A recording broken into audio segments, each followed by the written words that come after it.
Hi, I'm Shredder Pinstripe. This is Shredder's Guitar Lounge. I'm here with Bryan Bassett at Trine University. Man, brother, how's it going, man? Doing good, Shredder. Great to see you, brother. Yeah, good to see you again, man.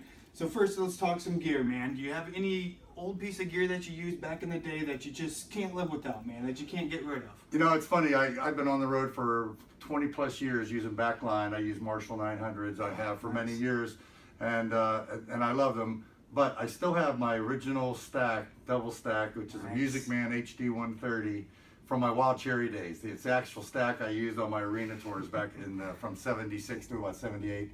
It's in my storage. I use it for recording. It still sounds great. It's one of the, it's a Class A amp. You just turn it all the way up. Can't get rid of it, man. I cannot, two 412 cabinets, and Eric Clapton was the big endorser of the Music Man amps back then. And I think I had the 410 model. I still have the 212. I have a 210 and then the double stack HD30. Nice, man. Great Still recording. sounding great. They do, yeah, they sound really good. That I have an old Echoplex that I got from Lonesome Dave. It's almost like new old stock. Really? It's never been toured, and it's beautiful shape.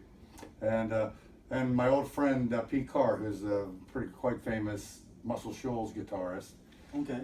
He is on Tonight. He plays Tonight's the Night. He plays on all the Bob Seger records. I mean, he's one of the most famous guitar players ever. In fact, I helped him move one time, and he had like 4 boxes of platinum records. Played with Paul Simon and hundreds of records. But he was an MXR endorser, so he gave me a big box of MXR pedals. The old red compressor, the analog delay. So. I'm not much of a pedal player live. I pretty much go straight amplifier. Plug in and play, guy. Plug in and play, yeah. I have a wah-wah pedal, a compressor for slide solos. That's pretty much all I use. A little trail echo, Yeah. And that's about it. But it's nice for the studio, and those cool, old vintage, MXR stuff was built like they're like real solid, built like tanks. You can't reproduce that sound, I mean, it's incredible. Well, that leads me to the next question. What was some of your early influences, man, especially on your slide guitar playing? Well, my slide playing, when I met Lonesome Dave and he asked me to join FOGHAT, his first question was, do you play slide? And my answer was, oh yeah, all the time. Yeah. Which was a little bit of a lie. I always played a little bit, and probably my very early influences were, I think, probably much, Dwayne Allman and Johnny Winter. But really, I studied the FOGHAT songbook for so long, and to cop Rod Price's style. I mean, he was such a unique player and played with such power, and really playing rock slide, like slide through a Marshall, is a lot different than blues slide with a cleaner tone. So that's a big part of what I had to do for this gig, and I'm going into 21 years now with FOGHAT. Hard to believe, but that was, so he's really my major influence because I studied him for so much. Well, yeah, that's great. Yeah, I mean, definitely such a unique sound that you have, and such an inspiration to so many players, along with myself included. Oh, well, thanks, Fred.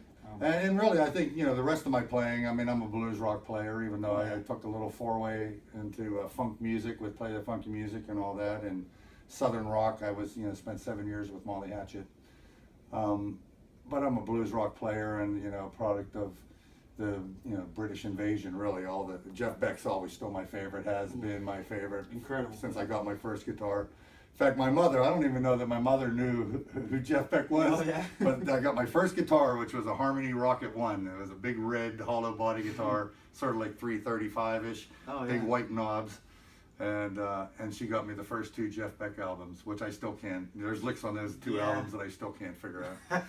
Nice, but Jeff's always been my favorite. Yeah, incredible player, and another big influence for so many players, man. Oh man, yeah, and just a boundary expanding player, from rock to blues to jazz fusion, and what I love about him, he seems to play with a certain amount of sense of humor, which I like, he truly has a guitar style that's like a voice. I think every guitar player wants to find their tone, their sound, and particular guys like me that don't sing very well, you try to make your guitar your voice, and you're not alone on that, man. I got you. And he truly is somebody that's achieved that in spades. You can tell Jeff Beck like in 2 notes.